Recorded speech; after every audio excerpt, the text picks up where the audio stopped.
Bom, galerinha, vamos aqui retornar à nossa aula da semana passada. Semana passada nós falamos sobre um pouquinho do contexto histórico da arte egípcia. Falamos também sobre a arquitetura e hoje vamos dar continuidade falando sobre a pintura. Na pintura, assim como na arquitetura, assim como na vida em geral dos povos egípcios, existia também regras, leis. Isso mesmo.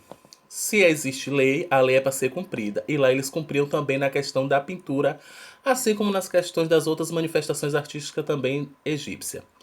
Mas uma das características da pintura, que era a lei, por exemplo, era a questão da lei da frontalidade. Isso mesmo. O que significa isso?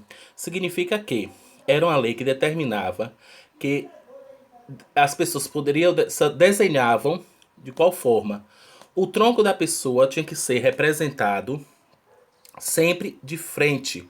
Então o tronco, o peitoral, sempre de frente, enquanto sua cabeça, suas pernas, por exemplo, e seus pés eram vistos apenas de perfil. Então observem que vocês vão ver na figura que as figuras vão estar sempre dessa forma. O tronco, no caso o peitoral, vai estar de frente, que é para mostrar superioridade, que é para mostrar forte, que é para mostrar que as pessoas eram fortes daquela época. E também vai obedecer a regra, que ali vai estar a cabeça, as pernas, os pés, vai estar aparecendo sempre de perfil. O olho e o tronco de frente é a lei da frontalidade. Então essa era uma das leis nas pinturas egípcias. Como eu já falei também, na pintura tinha aquela questão, né? De sempre pintar o faraó, que era o chefe maior, o poder maior ali, sempre maior do que os outros. Então, por exemplo, aqui vocês vão ver bastante isso. Então, observe que o faraó ele está sempre maior. O rei, ele vem sempre a rainha, ela vem sempre numa posição menor. E os seus súditos, os servos, eles vêm sempre numa posição mais baixa. Então, os servos eram pintados pequenos, porque representava ali que seria a minoria, né? Então, o chefe era sempre o grandioso ali, faraó. Além disso, temos também a questão das esculturas. Isso mesmo, as esculturas eram as representações de reais dos faraós e dos deuses também, já que eles cultuavam vários deuses, como eu já falei para vocês. Os egípcios eram politeístas, então eles acreditavam em vários deuses. Temos aí, essas esculturas eram feitas também de granito, de madeira, de calcário.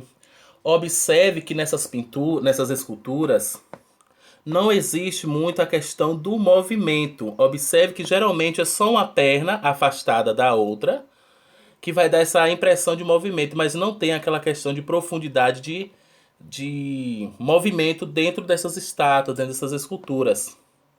Como eu já falei para vocês também, essas esculturas eram feitas parte animal e parte a pessoa, o faraó, ou a rainha ali, ou os deuses. Porque, como eu falei para vocês, eles acreditavam nessa força mitológica dos animais, da força dos animais misturada com o poder da mente humana, que os egípcios também eram pessoas muito inteligentes. Então ele dizia que, juntando os dois, conseguiria combater ali todo o mal na sua região. Temos aqui também a escultura de Nefertiti, que é considerada uma das rainhas aí do Egito, uma das mais bonitas do Egito. Outras esculturas aí para vocês darem uma olhada. Além disso, eles fabricavam objetos também, os próprios artefatos que eles usavam, as joias que eles usavam, as pulseiras, os braceletes, os colares e os brincos, eles também confeccionavam. Esses objetos sempre possuíam temas também religiosos. Então observa que tudo no Egito era voltado à questão religiosa. Então eles tinham muita crença mesmo na questão da religião. E esses itens possuíam temas religiosos, como eu falei para vocês, imagens de deuses ou de animais sagrados, fabricados aí com ouro, prata, entre outras pedras preciosas. Tinha a escrita também, que é o hierógrafo, que foi um dos marcos muito importantes aí do Egito, no qual essa escrita aí era considerada uma escrita sagrada, constituída apenas por sinais ou caracteres. Lembrando que essa escrita era utilizada alguns animais, imagens de animais, para designar alguma letra aí do caso do alfabeto, né? Então era considerada aí uma escrita sagrada.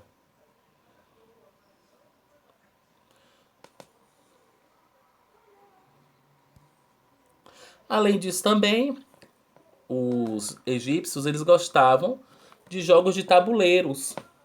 Muito, então, para você, como eu falei, né, eles eram muito ligados à questão da física, da matemática. Então eles eram muito inteligentes, então ele utilizava muito também nas horas vagas os jogos de tabuleiros e até faziam competições também, ok? Espero que tenha gostado aí da nossa aula. Vamos agora praticar um pouquinho.